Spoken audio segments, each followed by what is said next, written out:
بسم اللہ الرحمن الرحیم۔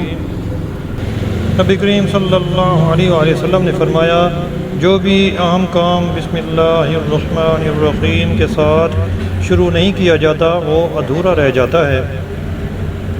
کھانے کھلانے، پینے پلانے، رکھنے اٹھانے، دھونے پکانے، پڑھنے پڑھانے، چلنے چلانے، اٹھنے اٹھانے، بیٹھنے، بتی جلانے، دسترخوان بچھانے، دکان کھولنے، مکان کھولنے، تالا لگانے، تالا کھولنے، غرض کے ہر جائز کام کے شروع میں بسم اللہ الرحمن الرحیم پڑھنے کی عادت بنا کر اس کی برکتیں لوٹنا عین سعادت ہے۔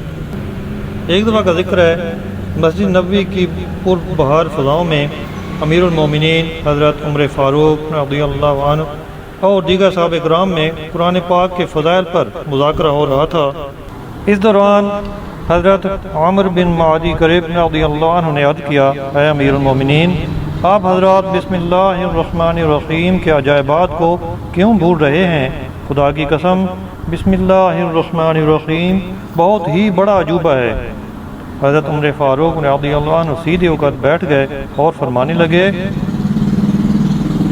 اے ابو ثور، آپ ہمیں کوئی عجیبہ سنائیے۔ چنانچہ حضرت عامر بن معدی کرب نے فرمایا، زمانہ جاہلیت تھا، کات سالی کے دوران تلاش رزق کی خاطر میں ایک جنگل سے گزرا، دور سے ایک خیمہ پر نظر پڑی، قریب ہی ایک گھوڑا اور کچھ مویشی بھی نظر آئے۔ جب قریب پہنچا تو وہاں ایک حسین و جمیل عورت بھی موجود تھی اور خیمہ کے سین میں ایک بوڑھا شخص ٹیک لگا کر بیٹھا ہوا تھا۔ میں نے اس کو دھمکاتے ہوئے کہا، جو کچھ تیرے پاس ہے میرے حوالے کر دے۔ اس نے کہا، اے آدمی، اگر تو مہمانی چاہتا ہے تو آ جا، اور اگر امداد درکار ہے تو ہم تیری مدد کریں گے۔ میں نے کہا، باتیں مت بتا، تیرے پاس جو کچھ ہے میرے حوالے کر دے۔ تو وہ بوڑھا کمزوروں کی طرح بمشکل تمام کھڑا ہوا اور بسم اللہ الرحمن الرحیم پڑھ کر میرے قریب آیا اور نہایت پھرتی سے مجھ پر جھپٹا اور مجھے پٹک کر میرے سینے پر چڑھ بیٹھا اور کہنے لگا، اب بول، میں تجھے ذبح کر دوں یا چھوڑ دوں؟ میں نے گھبرا کر کہا، چھوڑ دو۔ وہ میرے سینے سے ہٹ گیا۔ میں نے دل میں اپنے آپ کو ملامت کی اور کہا، اے عامر، تو عرب کا مشہور شاہ سوار ہے، اس کمزور بوڑھے سے ہار کر بھاگنا نامردی ہے، اس ذلت سے تو مر جانا بہتر ہے۔ چنانچہ میں نے پھر اس سے کہا، تیرے پاس جو کچھ ہے میرے حوالے کر دے۔ یہ سنتے ہی بسم اللہ الرحمن الرحیم پڑھ کر وہ بوڑھا پھر مجھ پر حملہ آور ہوا اور چشمے زدن میں مجھے گرا کر سینے پر سوار ہو گیا۔ کہنے لگا، بول، تجھے ذبح کر دوں یا چھوڑ دوں؟ میں نے کہا، مجھے معاف کر دو۔ اس نے چھوڑ دیا، مگر پھر میں نے اس سے سارے مال کا مطالبہ کر دیا۔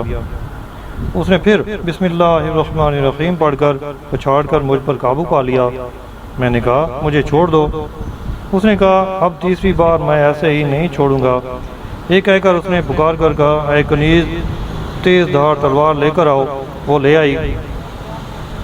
اس نے میرے سر کے اگلے حصے کی چوٹی کاٹ ڈالی اور مجھے چھوڑ دیا۔ ہم عربوں میں رواج ہے کہ جب کسی کی چوٹی کے بال کاٹ دیے جاتے ہیں تو دوبارہ اگنے سے قبل اپنے گھر والوں کو منہ دکھاتے ہوئے شرماتا ہے، کیونکہ چوٹی کٹ جانا شکست خوردہ کی علامت ہے۔ چنانچہ میں 1 سال تک اس پراسرار بوڑھے کی خدمت کا پابند ہو گیا۔ سال پورا ہو جانے کے بعد وہ مجھے ایک وادی میں لے گیا۔ وہاں اس نے بلند آواز سے بسم اللہ الرحمن الرحیم پڑھی تو تمام پرندے اپنے گھونسلوں سے باہر نکل کر اڑ گئے۔ دوبارہ اسی طرح پڑھنے پر تمام درندے اپنی اپنی پناہ گاہوں سے باہر چلے گئے۔ پھر تیسری بار زور سے پڑھنے پر اونی لباس میں ملبوس کھجور کے تنے جتنا لمبا خوفناک کالا جن ظاہر ہوا۔ اس کو دیکھ کر میرے بدن میں جھرجھری کی لہر دوڑ گئی۔ پراسرار بوڑھے نے کہا، اے عامر، ہمت رکھ، اگر یہ مجھ پر غلبہ پالے تو کہنا۔ اب کی بار میرا ساتھی بسم اللہ الرحمن الرحیم کی برکت سے غالب آ گیا۔ پھر وہ پراسرار بوڑھا اور کالا جن دونوں گتھم گتھا ہو گئے۔ پراسرار بوڑھا ہار گیا اور کالا جن اس پر غالب آ گیا۔ اس پر میں نے کہا، اب کی بار میرا ساتھی لات و عزا، یہ دونوں کافروں کے بتوں کے نام ہیں، اس کی وجہ سے جیت جائے گا۔ یہ سن کر پراسرار بوڑھے نے مجھے ایسا زوردار تمانچہ رسید کیا کہ مجھے دن دہاڑے تارے نظر آ گئے اور ایسا محسوس ہوا کہ ابھی میرا سر اکھڑ کر دھڑ سے جدا ہو جائے گا۔ میں نے معذرت چاہی اور کہا دوبارہ ایسی حرکت نہیں کروں گا۔ چنانچہ دونوں میں پھر مقابلہ ہوا۔ پراسرار بوڑھا اس کالے جن کو دبوچنے میں کامیاب ہو گیا تو میں نے کہا میرا ساتھی بسم اللہ الرحمن الرحیم کی برکت سے غالب آ گیا۔ یہ کہنے کی دیر تھی کہ پراسرار بوڑھے نے نہایت پھرتی کے ساتھ اس کو زمین میں لکڑی کی طرح گاڑ دیا اور پھر اس کا پیٹ چیر کر اس میں سے لالٹین کی طرح کوئی چیز نکالی اور کہا اے عامر یہ اس کا دھوکہ اور کفر ہے۔ میں نے اس پراسرار بوڑھے سے استفسار کیا آپ کا اور اس کالے جن کا قصہ کیا ہے؟ کہنے لگا ایک نصرانی جن میرا دوست تھا، اس کی قوم سے ہر سال ایک جن میرے ساتھ جنگ لڑتا ہے اور اللہ بسم اللہ الرحمن الرحیم کی برکت سے مجھے فتح عطا فرماتا ہے۔ پھر ہم آگے بڑھ گئے۔ ایک مقام پر وہ بوڑھا جب غافل ہو کر سو گیا تو موقع پا کر میں اس کی تلوار چھین کر نہایت پھرتی کے ساتھ اس کی پنڈلی پر ایک زوردار وار کیا جس سے دونوں ٹانگیں کٹ کر جسم سے جدا ہو گئیں۔ وہ چیخنے لگا او غدار تو نے مجھے سخت دھوکہ دیا ہے، مگر میں نے اس کو سنبھلنے کا موقع نہ دیا، پے در پے وار کر کے اس کے ٹکڑے ٹکڑے کر ڈالے۔ پھر جب میں خیمہ میں واپس آیا تو وہ کنیز بولی اے عمر جن سے مقابلے کا کیا بنا؟ میں نے کہا بوڑھے شیخ کو جنات نے قتل کر دیا ہے۔ وہ کہنے لگی تو جھوٹ بول رہا ہے او بے وفا، اس کا قاتل جنات نہیں بلکہ تو خود ہے۔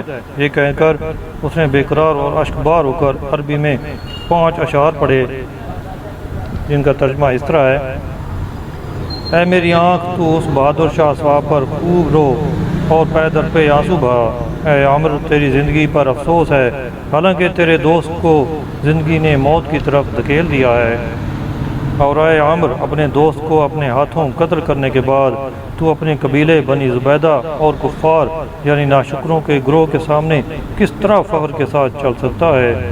مجھے میری عمر کی قسم اے عامر اگر تو لڑنے میں واقعی سچا ہوتا یعنی بغیر دھوکہ دیے مردوں کی طرح اس سے مقابلہ کرتا تو اس کی طرف سے ضرور تیز دھار تلوار تجھ تک پہنچ کر رہتی اور تیرا کام تمام کر دیتی۔ اے اس بوڑھے کو قتل کرنے والے بادشاہ حقیقی تجھے برا اور ذلت والا بدلہ دے تیرے جرم کے بدلے میں، اور تجھے بھی اس کی طرف سے ذلت اور رسوائی والی زندگی ملے۔ میں جھلا کر قتل کرنے کے لیے اس پر چڑھ دوڑا مگر وہ حیرت انگیز طور پر میری نظروں سے اوجھل ہو گئی، گویا اس کو زمین نے نگل لیا۔ میرے بھائیوں دیکھا آپ نے بسم اللہ الرحمن الرحیم کی کس قدر حیرت انگیز برکات ہیں۔ اللہ تعالی ہمیں بھی توفیق دے کہ ہم ہر نیک کام شروع کرنے سے پہلے بسم اللہ الرحمن الرحیم کی عادت بنا لیں تاکہ ہم دنیا میں بھی کامیاب ہو سکیں اور آخرت میں بھی کامیاب ہو جائیں۔ اللہ تعالی ہمیں عمل کرنے کی توفیق عطا فرمائے۔ وما علینا الا البلاغ المبین۔